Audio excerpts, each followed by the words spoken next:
I love talking about the Pittsburgh Steelers, not because I have some great love for the Pittsburgh Steelers, although I do have an infatuation with Mike Tomlin. But we get to talk to Brooke Pryor from ESPN at BE Pryor on Twitter. She joins us on the Adam Gold Show. How are you, my friend? I am wonderful. The sun is shining in Pittsburgh, and we have real transitional fall weather where I'm not bundled up or sweating my butt off. So this is the dream. And you get to go to Los Angeles. Coming up. And the sun will really be shining there. I leave tomorrow afternoon. I cannot get there soon enough. All right, I need from you. Have you been in SoFi at all? I have a couple times. It's an indoor facility, right? Yes, something that can only exist in Southern California. It is a really bizarre, it is very much it feels indoor, but it is outdoor. You can feel the temperature outside. It's bizarre. It's very new age, and again, very California. I dig it. It's like there should be a pool really nearby, right? That's the one thing that's missing is it needs a pool and also somehow a view of the Hollywood Hills. But other than that, very Southern California. All right, so the Steelers went through it for a couple of weeks. You lose at the Bengals, which is I would list unacceptable, although it came on the heels of Mike Tomlin complaining that the Browns traded Joe Flacco within the division, and he couldn't believe that they would do that, help a team out in your own division. And then the Bengals and Joe Flacco burned the Steelers with that. Then you lose to the Packers, which was a great game, and that, to me, looked like a Packers team that was headed for the Super Bowl until we saw them this past weekend.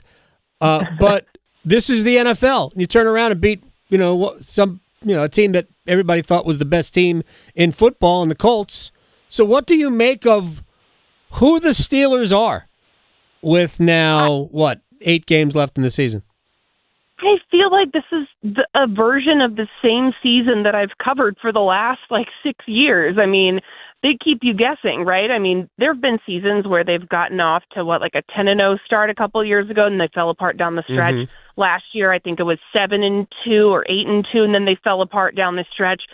This time they fell apart early, and then they picked up the pieces last week, so a little bit different here. I think that there's something to be said for the simplification of the defense, and a lot of that was by necessity last week because they had so many injuries in the safety position. They were missing their top 3 safeties. Jalen Ramsey has to move to free safety. Kyle Duggar's brand new, comes in, starts, plays all but one snap. Ramsey played every single snap at free safety. And because of that, we just finished talking with defensive coordinator Terrell Austin, and he was saying, we had to do that. So we ended up being in our base defense for a lot of the game and had to take some calls out just because guys didn't know them. And I kind of wanted to say, and I did say, do you consider playing more base going forward, like this week against the Chargers? And he just said, we'll see. Mm-hmm. But I think that they should. It kind of feels like some of the things that were happening earlier, some of the defensive busts, were a byproduct of a stale system that guys like Joe Flacco have seen for years and they are familiar with. And also the Steelers were trying to do too much. They were trying to rotate guys and sometimes man, sometimes zone. They preferred to be in more man, but they just don't have the athletes to do those man matchups. Some of the guys, you see on paper, Jalen Ramsey and Darius Slay, they should be great in man. But the reality is that they are past their prime in that way. So I think it makes sense that you have to more tailor this defense to the skill set that these guys have and not the reputation that they brought in with them. So I think that helped a lot. And then offensively, I mean, this is a team that Aaron Rodgers is bought into. He's bought into Arthur Smith's system. He's okay not having a ton of air yards per attempt, and he's not trying to force the ball down the field. He's taking what he can get. He's spreading the ball around. It's a really unselfish group of pass catchers. They've targeted 8 or 9 guys in the last couple of weeks every game. So doing that, I mean, it feels like that's the recipe going forward. If everybody can stay on the same page, then yeah, I mean, I think that this is a playoff team. I think they've got to worry about the Ravens taking advantage of some of their stumbles and those matchups later on this season. But I think that this is the way that this team has success. Brooke Pryor is joining us here on the Adam Gold Show. You say Rodgers has accepted the way the offense is. At his age, he probably has no choice. I mean, we've seen him. Sometimes he looks like, I just remember watching. Well, I guess it really wasn't the Packers game because that was a Jordan Love show. But I go back to games earlier in the season, and within the same game, you would see great Aaron and bad Aaron. And I guess that's what happens when you're, 41, right? Right, exactly. And I think that we've seen more good Aaron than bad Aaron throughout the course of the season. We just talked with Arthur Smith, and he said, he hasn't been moving like a guy that is 41 years old. And I think that that's really accurate. I think that he's gotten more mobile as the season's gone on. Not necessarily, a full dual threat quarterback by any means, but he's moving well for 41, almost 42 years old. He still has arm strength, but I think the difference here versus the Jets is that he's not trying to take over the offense. There isn't a power struggle that we thought might happen because of the way that he used to want to play and the way that Arthur Smith wants him to play.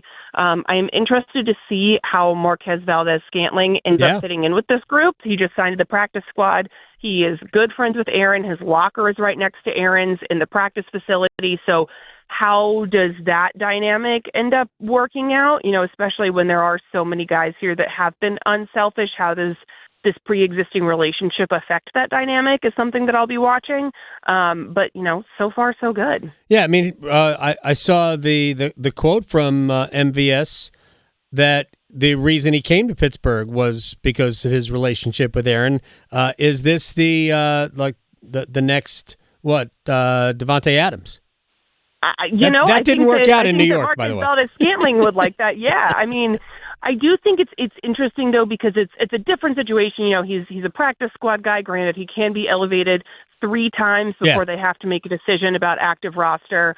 And I don't necessarily think that it's going to be, this is the start of GM Aaron Rodgers, but it is, something worth monitoring. And Rodgers and everyone has kind of said, bringing in MVS diminished their need or reduced their need to make a big move at the trade deadline to bring in a wide receiver, because the other part is they are more all in on the 2026 draft than they are about trying to win a Super Bowl this year. I think that this was their lack of movement kind of signaled to me that they're aware that anything they get this season is gravy, that this is a team in a rebuild, even though they brought in a guy like Aaron Rodgers. This is still a team in transition. All right.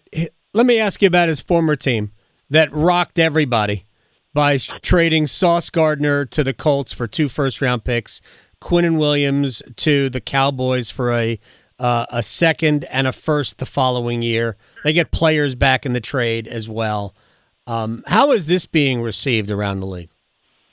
I think there's a lot of surprise because the midseason trade deadline has not typically been a super active time in the league, and then the Jets just decided to hold an estate sale and just give the whole house away, is what it felt like, although I was told they were never making Garrett Wilson available. Teams were aware that was not going to happen.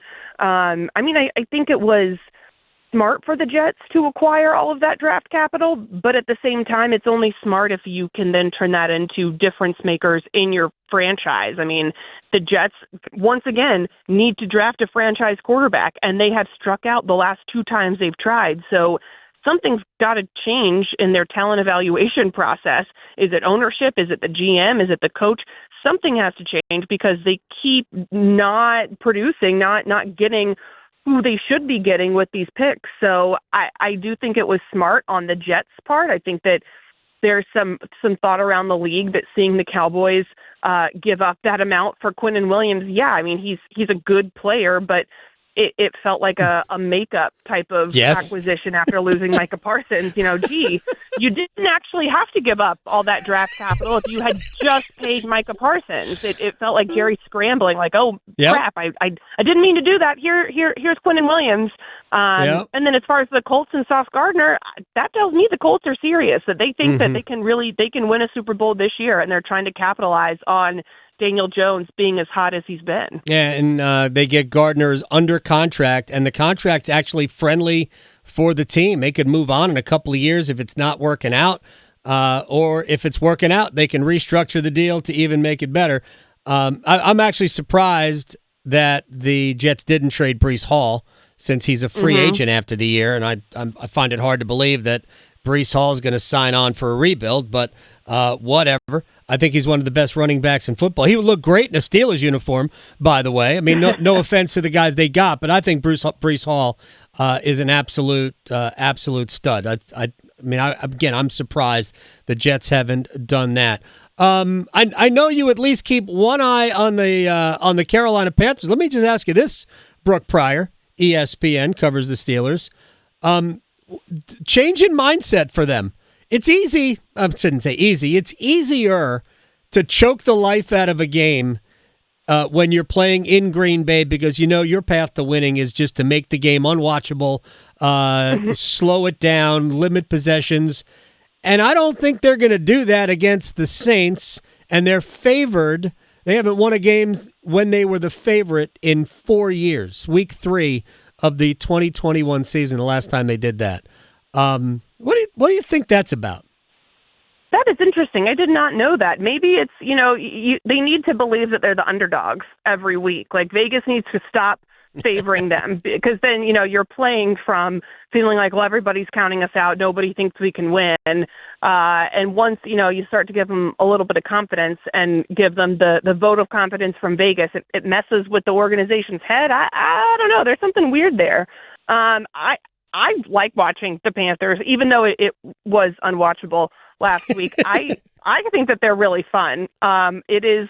I can tell you that my husband Teddy has been a lot happier as a Panthers fan. It has not been like as gloom and doomy as it usually is this time of year. Like he usually would not even watch a game, and now he's like not afraid to turn it on and have it on in the background. Terrified. So yeah, right. Yeah, there's been a lot of like, if I don't watch it, it's not happening and it can't hurt me going on. So he has not been harmed by it this year. A lot of my friends who are Panthers fans have not been as harmed by watching the team as in other years. I mean, yeah, when expectations get lowered and you're just looking for progress, and we've seen progress. They've won 4 in a row. No, they lost the game to the Bills the week before. My fault. So they have won 4 out of 5. That's pretty good. There's a lot of teams that can't say that in the NFL. There's a ton of teams that can't say that in the NFL. Final thing for you, Brooke Pryor, and it speaks a little bit to the team that you used to cover, the Kansas City Chiefs. The Chiefs and Bills played their annual game. It seems like they're always in Buffalo during the regular season. And the Bills have now won, I believe, 5 in a row in the regular season from Kansas City. Of course, Kansas City doesn't lose to them in the playoffs. When they eventually meet in the playoffs, will the result be what it's always been, or did we see some indication on Sunday that this might be the Bills' turn? Well, I will say Kansas City has to get to the playoffs. And I know that it's crazy to consider a playoffs without Kansas City, but their issue is that they started out in a hole. They couldn't really afford, and they still can't really afford to take too many more losses. They're not leading their own division. They, at this point, are on the outside looking in. I know the Chargers, I think, are going to falter a little bit with the injuries that they've had. But I think that if we did see another Kansas City Bills game in the playoffs, I could easily see it going back the other way. I was very surprised by the outcome this last week because I had not been very impressed with the Bills' defense.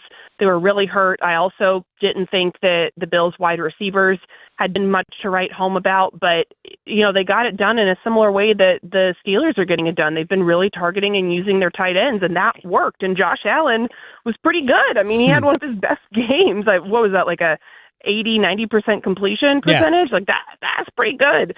And it was a very uncharacteristic Patrick Mahomes game. So I think that, it's a toss up that it could easily go the other way in the playoffs, and as we know, it has. But I mean, the thing is, the Chiefs have to get to the playoffs this year. Just because, like, you pass the eye test and you look like a dominant team in some games, the record is still the record, and you might look better than your record, but you're not going to make the playoffs just because you're playing like you should. You actually have to have the right record. The numbers have to work in your favor there. Yeah, they have the Broncos on the road next week. They're off this week. The Broncos on the road next week. The Colts at home. The Cowboys, and by the way, should just point out, Dallas is dealing with something you don't want any team to deal with, the apparent suicide of one of their players, which is absolutely unbelievable. I mean, guy just scored a touchdown the other day, and things went sideways personally. But their schedule, Kansas City's schedule coming up, is not easy. So. I mean, it could. You are right. They still have to make the playoffs. That would be one of the great upsets. Patrick Mahomes has never missed the AFC Championship game, let alone the playoffs. Brooke Pryor, this is like every time we speak, it's like our version of the AFC Championship game. I thank you very much. Enjoy indoor, outdoor SoFi. Oh, thank you. I cannot wait. The palm trees, the Southern California sun, everything. Maybe I'll get sunburned and get a little color back in my cheeks. That'd be great. Sunburn, SPF 50. We'll see. We'll see. All right. Living dangerously, Brooke Pryor. Thank you very much. Here on the Adam Gold Show.